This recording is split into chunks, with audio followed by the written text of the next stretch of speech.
Hey y'all, welcome back to Krista's Kitchen. As promised, I'm going to show y'all how I made the cranberry jalapeno relish dip.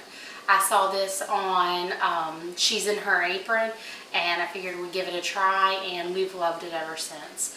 So if you want to see the original, you can check out her video. I'm going to show y'all how we changed it a little bit just for our taste. But it's very, very easy. You really are just mixing all the ingredients together and then letting it sit if you can. If you can't wait that long or you don't have time, it's okay. It's just those flavors develop over time and they taste so much better. So the first thing you need is a little 12-ounce bag of fresh cranberries. Excuse me. So this is one that I ordered in my Misfits box because I knew I wanted to make this dip again for today. So I'm using my little chopper, and mine is small. If yours is bigger, you can definitely put them all in at once, but we're just going to chop these up. She's in Her Apron, she makes hers a little bit larger size, but I found we like it a little more on the mince side for the cranberries. So that's how I'm going to do it. Get these all in a bowl and I'll be right back.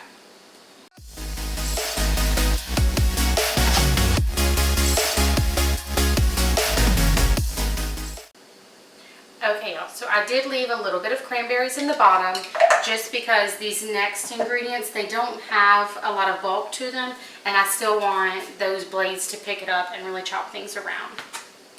Now, you could easily half this recipe if you don't need quite as much, because this does make a very large amount of dip, but I'm very happy that with just a few small ingredients, it makes such a large size.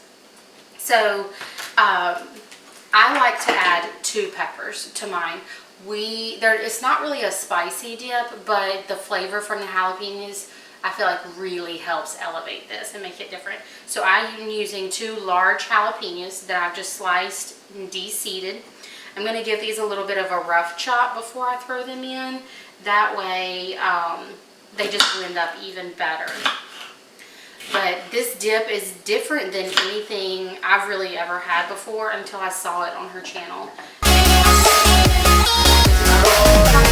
And the flavor is super awesome. Our next ingredient we're going to toss in is some cilantro. Now, I've always been one of those people that don't like the flavor of cilantro. Michael really likes cilantro, but I'm trying to make myself like it because I think it's love it.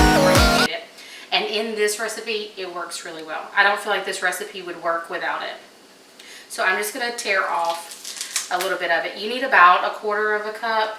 I'll probably use just a little bit more because I really feel like it adds a lot to this.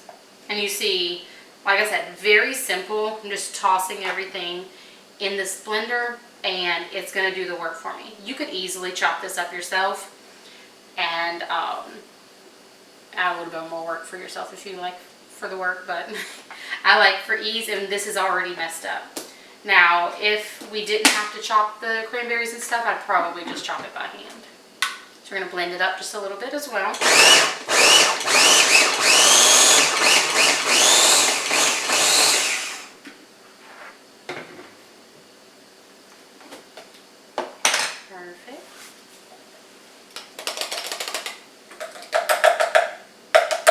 Perfect. I can smell it already. It's smelling really good. So we can just scrape this all down into our bowl and add in our fun stuff. So these seasonings, most of these you're probably going to have in your kitchen cabinet. So it's, again, something easy, convenient, and not a lot of work, but it seems fancier. And the taste makes it feel like it's something difficult, but it's not. So just kind of mix that in there. Now next we're going to add 1/2 teaspoon of cumin. And this is going to cut some of the bitterness in these cranberries. So, there we go. Just toss this in. A lot of other recipes that I've seen don't use the cumin, but I feel like it works well with the cilantro. You also need about 2 tablespoons of lemon juice, and I'm cheating and just using the already bottled lemon juice. Just going to give it a couple good squirts. There we go. And then our next to last ingredient is a cup of sugar. And this does seem like a lot of sugar. You can use a little less if you want, but we're going to use about a cup and sprinkle this in. It will help just kind of break down all of those sugars in the cranberries and really make this a yummy dip. And mix that around just a little bit. And then once we have this in, I'm going to sprinkle in just a little bit of salt to cut some of the sweetness and just bring it all together. And this, when I first tried it, I was like, or when I first made it, I was like, I'm not sure. I'm giving it a try because it looked so pretty and it sounded good. Plus I had some extra cranberries that I wanted to use up. And now it's definitely going to stick around for an easy to make recipe.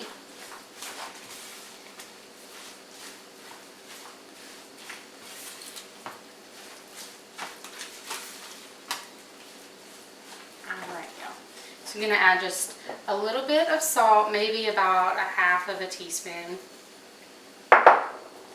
Do it one more little mix, make sure everything's in there together, and that's it. We're going to put it in the fridge just to let it set and let those flavors come together. And I'll show y'all how these juices just start to break down. And it makes just the perfect topping. It's more of like a relish dip. And it makes me think of the Tabasco brand's pepper jelly, because you get a little bit of sweet and a little bit of heat. Not a lot of heat, but just something different. Now after this sits, you can see it's already starting to create some juice in it, and it's already nicely mixed together. But after this sits for a little while, I'm just going to take 2 blocks of cream cheese, put them in the bottom of my plate, and pour this over top. But I'll let y'all see what that all looks like in just a little while once it's had some time to sit. See y'all later.